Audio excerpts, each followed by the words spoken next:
I had gained an appreciation at the same time. This is when the whole picture starts to come together. And the picture was coming together for me too. I had gained an appreciation of my hearing and was starting to appreciate the beauty of the language, but I still didn't understand what it was like to be deaf. This all changed for me the first night of my intermediate course.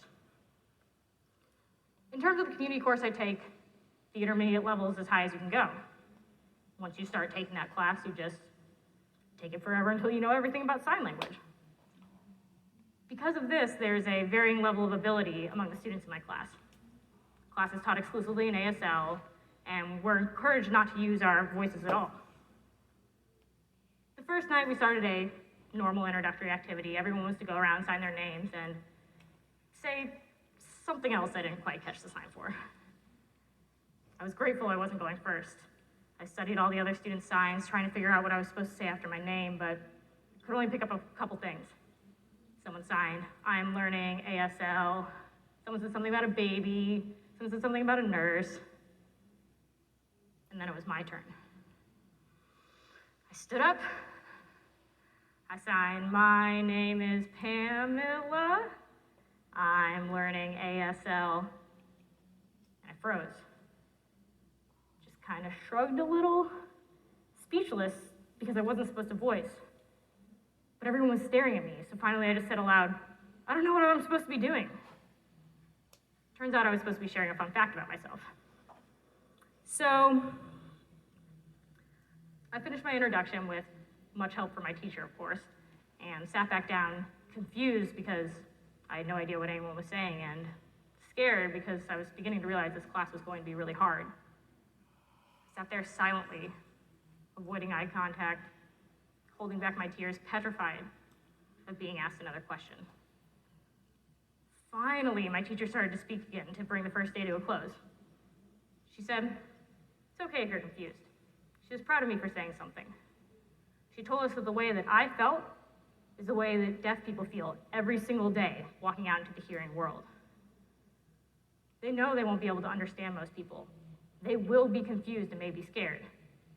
For me, these feelings were time limited. I knew that class was going to end, and trust me, I was watching that clock slowly tick by.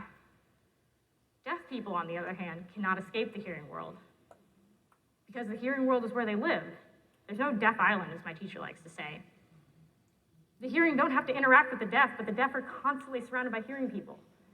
We don't have to learn anything about deaf culture, and will not if we don't make an active effort to. The deaf, on the other hand, must learn from the hearing and must be part of hearing culture. This can cause resentment among the deaf towards the hearing. This and the fact that many hearing people see themselves as superior to the deaf, what is known as autism. Take, for example, what is often considered the politically correct way to address the deaf, hearing impaired. This is actually highly insulting and implies that the deaf are impaired and inferior because they can't hear.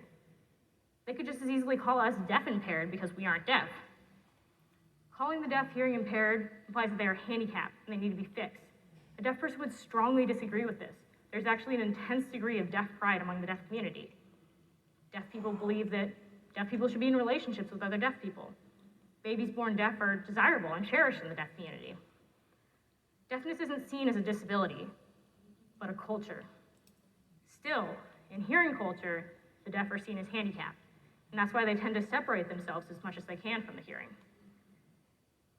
So we need to evaluate how the deaf are treated in our culture and how we personally treat the deaf. My teacher came up with an amazing example that I'd love to share with you. Think of all the NBA players you can name. Think about how much they're paid and how much airtime they receive on TV. Now think of the WNBA players you can name. Their salaries, their TV time.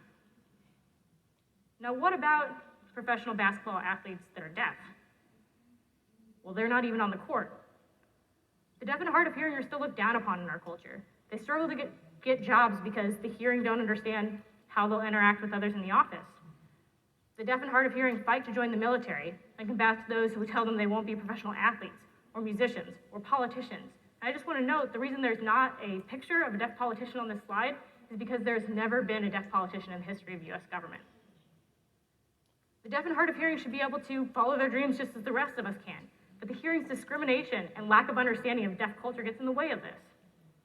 So I challenge you with a couple of experiments that might help you understand just a little bit what it's like to be deaf. The first is easy, so I encourage all to try. Turn on your TV or get on your computer, find a program or a video that's greatly focused around one person talking or a couple people having a conversation, maybe a talk show or a news program or a TED Talk. You want to find something where the camera is continuously pointed at someone's face so you have a constant view of their mouth. Now mute your TV or computer. Try to figure out what these people are saying just by reading their lips. My teacher, who has been deaf for over 20 years, says she only picks up about 30% of what people are saying when she reads lips. Second experiment is for those who are a little more adventurous.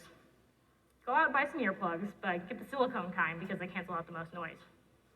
Put those in and wear them around for a couple of hours, or if you're brave, a whole day.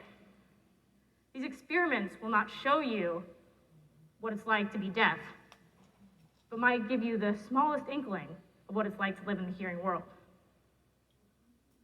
I want everyone to change their views about the deaf and hard of hearing as I change my views. The deaf don't need to be avoided, and we don't need to feel sorry for them. Deafness shouldn't be viewed as impairment, but rather a difference, a culture. We should include the deaf and make them feel welcome. We should treat them as we would any other person. Take some responsibility when communicating with the deaf. Don't force them to convey to you what they want and need. Help them arrive at this point. I urge all of you to try and understand deaf culture and learn a little bit of sign language, even if it's as simple as hi, please, thank you, sorry. It's okay to pantomime, make up signs when communicating with the deaf. It won't be proper ASL, but if both parties are understood, that's communication, which is better than letting the deaf fall into the background of hearing culture. Every week, when I go to class, I'm still scared and confused. But these aren't feelings we should shy away from. We should embrace them and try to understand them. It's okay to step out of your comfort box sometimes. Learning sign language has much more meaning than simply the knowledge of another language. If there's one sign that has impacted me more than any other sign in ASL, it is this. This is the sign for hearing, but this is also the sign for public. The meaning of the signs is much deeper than the definitions of the words. The deaf do not view themselves as part of the hearing public. This is not their fault, it is ours. I want to welcome the deaf to feel comfortable in the world we live in. I hope that we can make the deaf feel they are part of the public. Thank you.